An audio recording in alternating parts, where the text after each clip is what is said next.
भाइयों, ईश्वर प्राचीन गुरुगणों का भी गुरु हैं, क्योंकि वह काल से सीमित नहीं है।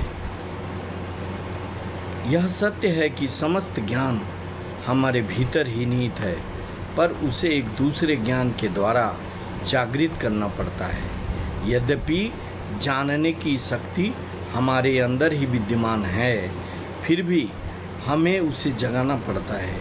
और योगियों के मतानुसार ज्ञान को इस प्रकार जगाना अर्थात ज्ञान का उन्मेष एक दूसरे ज्ञान के सहारे ही हो सकता है। अचेतन जड़ पदार्थ ज्ञान का विकास कभी नहीं करा सकता। केवल ज्ञान की शक्ति से ही ज्ञान का विकास होता है। हमारे अंदर जो ज्ञान है उसको जगाने के लिए ज्ञानी पुरुषों का हमारे पास होना सदैव आवश्यक है। यही कारण है कि इन गुरुओं की आवश्यकता सदा ही बनी रही है। जगत कभी भी इन आचार्यों से रहित नहीं हुआ। उनकी सहायता के बिना कोई भी ज्ञान नहीं आ सकता। ईश्वर सारे गुरुओं का भी गुरु हैं, क्योंकि ये सब गुरु कितने ही उन्नत क्यों न रहे हों, वे देवता या स्वर्गदूत ही क्यों न रहे हों, पर वे सब के सब बद्ध थे और काल से सीमित थे। किंतु ईश्वर काल से आबद्ध नहीं है। योगियों के दो विशेष सिद्धांत हैं। एक तो यह कि शांत वस्तु की भावना करते ही मन बाध्य होकर अनंत की भी बात सोचेगा, और यदि उस मानसिक अनुभूति का एक भाग सत्य हो तो उसका दूसरा भाग भी अवश्यमेव सत्य ही होगा। इसलिए कि जब दोनों उस एक ही मन की अनुभूतियां हैं तो दोनों अनुभूतियों का मूल्य समान ही होगा। मनुष्य का ज्ञान अल्प है, अर्थात मनुष्य अल्पज्ञ है। इसी से जाना जाता है कि ईश्वर का ज्ञान अनंत है। ईश्वर अनंत ज्ञान संपन्न है।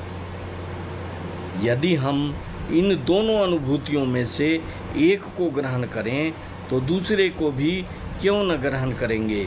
युक्ति तो कहती है या तो दोनों को मान लो या फिर दोनों को छोड़ दो।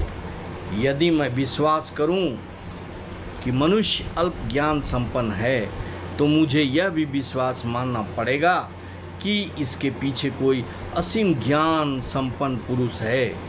दूसरा सिद्धांत यह है कि गुरु बिना कोई भी ज्ञान नहीं हो सकता। आजकल के दार्शनिकों का जो कथन है कि मनुष्य का ज्ञान उसके स्वयं के भीतर से उत्पन्न होता है, यह सच है। सारा ज्ञान मनुष्य के भीतर ही विद्यमान है, पर उस ज्ञान के विकास के लिए कुछ अनुकूल परिस्थितियों की आवश्यकता होती है।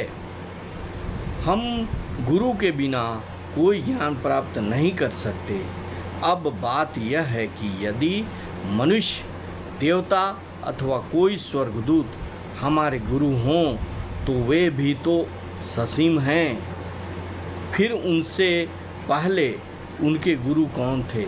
हमें मजबूर होकर यह चरम सिद्धांत स्थिर करना ही होगा कि एक ऐसा गुरु है जो काल के द्वारा सीमाबद्ध या अविच्छिन्न नहीं है। उन्हीं अनंत ज्ञान संपन्न गुरु को, जिनका आदि भी नहीं और अंत भी नहीं, ईश्वर कहा जाता है। हमारे मन में जो भी भाव उठता है उसका एक प्रतिरूप शब्द भी रहता है। इस शब्द और भाव को अलग नहीं किया जा सकता। एक ही वस्तु के बाहरी भाग को शब्द और अंतर भाग को विचार या भाव कहते हैं। कोई भी व्यक्ति विश्लेषण के बल से विचार शब्द से अलग नहीं कर सकता। बहुतों का मत है, कुछ लोग एक साथ बैठकर यह स्थिर करने लगे कि किस भाव के लिए कौन से शब्द का प्रयोग किया जाए, और इस प्रकार भाषा की उत्पत्ति हो गई। किंतु यह प्रमाणित हो चुका है कि यह मत भ्रमात्मक है। जब से मनुष्य विद्यमान है तब से शब्द और भाषाएं रही हैं। यद्यपि हम देखते हैं कि एक भाव के साथ एक शब्द का रहना अनिवार्य है। तथापि ऐसा नहीं कि एक भाव एक ही शब्द द्वारा प्रकाशित हो। ओंकार ईश्वर का वाचक है।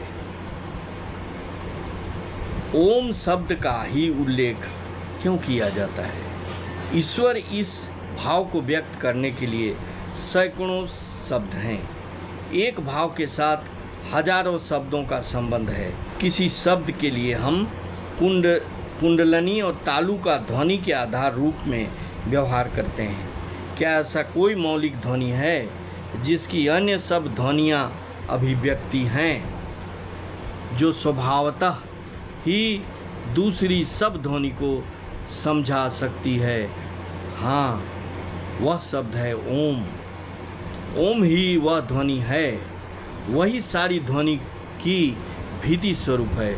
उसका प्रथम अक्षर अ सभी ध्वनि का मूल है। वह सारी ध्वनियों की कुंजी के समान है। वह जिह्वा या तालु के किसी अंश को स्पर्श किए बिना ही उच्चारित होता है। म ध्वनि श्रृंखला की अंतिम ध्वनि है। उसका उच्चारण करने में दोनों ओठों को बंद करना पड़ता है और ऊ जिह्वा के मूल से लेकर मुख के मध्यवर्ती ध्वनि के आधार की अंतिम सीमा तक मानो ढूलता आता है। इस प्रकार ओम शब्द के द्वारा ध्वनि उत्पादन की संपूर्ण क्रिया प्रकट हो जाती है। अतएव वही स्वाभाविक वाचक ध्वनि है। वही सब विभिन्न ध्वनियों की जननी है।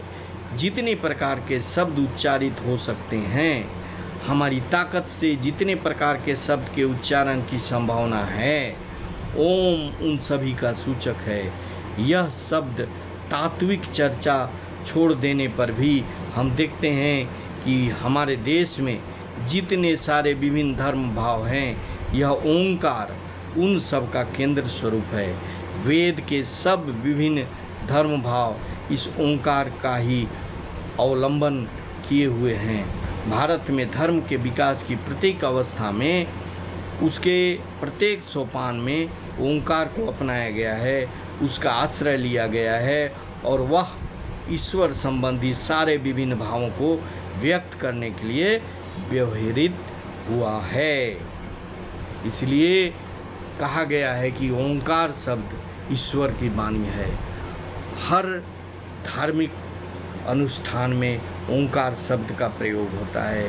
ओंकार या ओम शब्द एक पवित्र शब्द है जो ईश्वर का द्योतक है, ईश्वर के आविर्भाव का स्रोत है।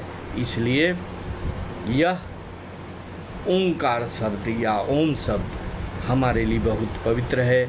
इसका स्मरण सदा करते रहना चाहिए, जिससे कि ईश्वर का आशीर्वाद, ईश्वर का कृपा हम पर बना रहे। अगर यह वीडियो भाइयों अच्छा लगे तो इसे सब्सक्राइब करेंगे, शेयर करेंगे, लाइक करेंगे, साथ ही साथ कमेंट करना न भूलेंगे। Thank you very much. जय हिंद, वंदे मातरम।